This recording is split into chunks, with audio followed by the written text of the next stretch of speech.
Hey everybody, how's it going? Christian from Treasure Town here, and today we're going to be discussing one of the most significant numismatic pieces in US history, and as well as one of the most faked ones in numismatic history. So what I have today is a story about somebody who was attempted to have been ripped off with the purchase of a counterfeit 1909 SVDB online. So we're going to talk about the specific story, and then we'll also go into an in-depth presentation with lots of small identifiers. This coin, thankfully, was not a super high quality fake and was discovered relatively quickly by the purchaser. They were able to get refunded, but the bottom line is that some of the fakes out there are so good, and it's only the tiniest minute details that will alert you to their status as a counterfeit coin. So we're going to be going into, as I said, a presentation with lots of detailed photos so that you know how to protect yourself and just understand a little bit more about an interesting facet of American numismatic history.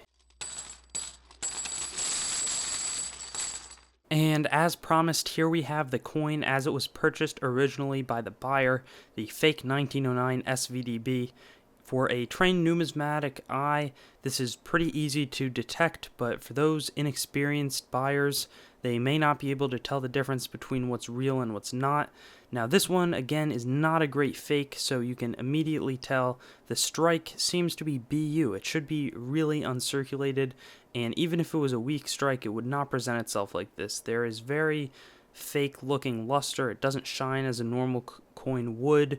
There is the lettering kind of molds into the background. It does not stand out as sharp, and there are some tiny details that are definitely off as well. If you look at the back, the VDB does not meet the rim properly, and the structure of the VDB itself, which is one thing that we'll analyze in depth in our presentation, is also off. So that, in addition to flaws like in the ear of the wheat and the general appearance of the coin, how the rim looks, all give away that this is a fake coin. But not all of the coins will be so obvious. Some of them, it will just be the tiniest thing that will let you know that it's fake. So when buying ungraded 1909 SVDBs, you want to really know what you're going to be looking for, and that's what I'm going to be covering in the presentation. So in terms of those things that you're going to be looking for, there are a wide variety, from looking at the mint mark position to the VDB position to the little details of the VDB. But one of the first things that you can look for is, does the mint mark look right, and is it placed in the correct orientation? So the S mint mark is one of the main ways that you can verify this coin. There were 4 different obverse dies that were used to strike these coins, and each of them had different mint mark positions, so it's not like there's one mint mark that's going to be accepted as the valid one for the series. Now the first has the highest S position out of all of the 4.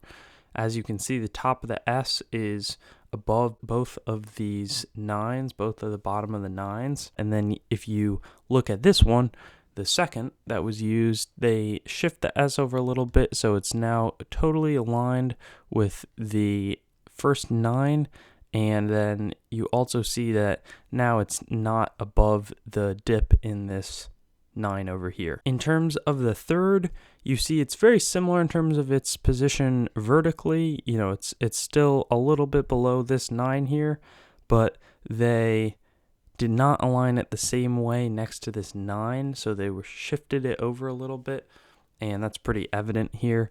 And then the fourth is very different from the other 1909 S coins, and this one's way lower than both of these 9 digits.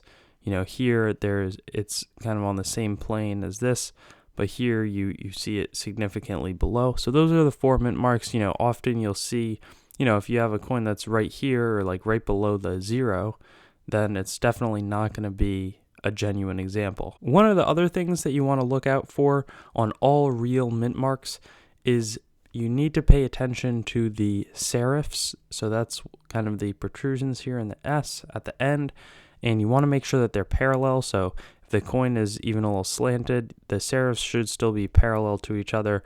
Often you'll see a slanted serif that will be evident of a counterfeit coin. Here, for example, is a slanted serif on this part, and then the S here is not parallel. One of the other things that's important is that all real mint marks have a small dot on the inside of the S mint mark. S mint mark that was used to punch the coins was the same from 1909 to 1916, and it'll be present, no matter where it's oriented. But the only thing is that this can wear away, so if it's worn, you shouldn't look for it. And then also, sometimes it's just not that well defined or not that well struck, so it's not like if you don't see the dot that you have a fake coin, but if there is a dot, then that definitely adds credibility to the claim that the coin is a real one. And then lastly, one of the things that they use, and most of this was sourced from PCGS and other grading companies, is they look at how the B in VDB is slanted. So the D, and especially this crossbar in the B, is going to be tilted, and you don't want it to be flat, or else that is another counterfeit coin. So here you can see it's definitely more flat, whereas the genuine example has a very harsh slant in that B. So that's kind of a last marker. If you look at these coins, here is the real one, and then here is a fake coin where it's just not slanted and sharp as the thin part of the B is there. And then our fake coin, in review, it's very grainy. It doesn't really look like a proper coin would, and then if you look at the VDB, it immediately gives it away. There's no slant in the B. The B is real, it's melted into the rim almost, but if it was a genuine coin that looked good, then you wouldn't even have any evidence of that. So there's a lot wrong with the coin that we had, but there are a lot of markers that can give away a better looking fake if you've got one in your collection. Thanks for watching the video. If you haven't already, I'd encourage you to like, comment, and subscribe, and stay in contact with me on my Instagram, TreasureTownYT, Facebook, TreasureTown, or my website, TreasureTownYT.com. And I love receiving packages from you guys. I'll unbox them in a video once I get enough, and my address for that is TreasureTown, P.O. Box 201, Greenwich, Connecticut, 06836. So I'll see you on some of my other videos.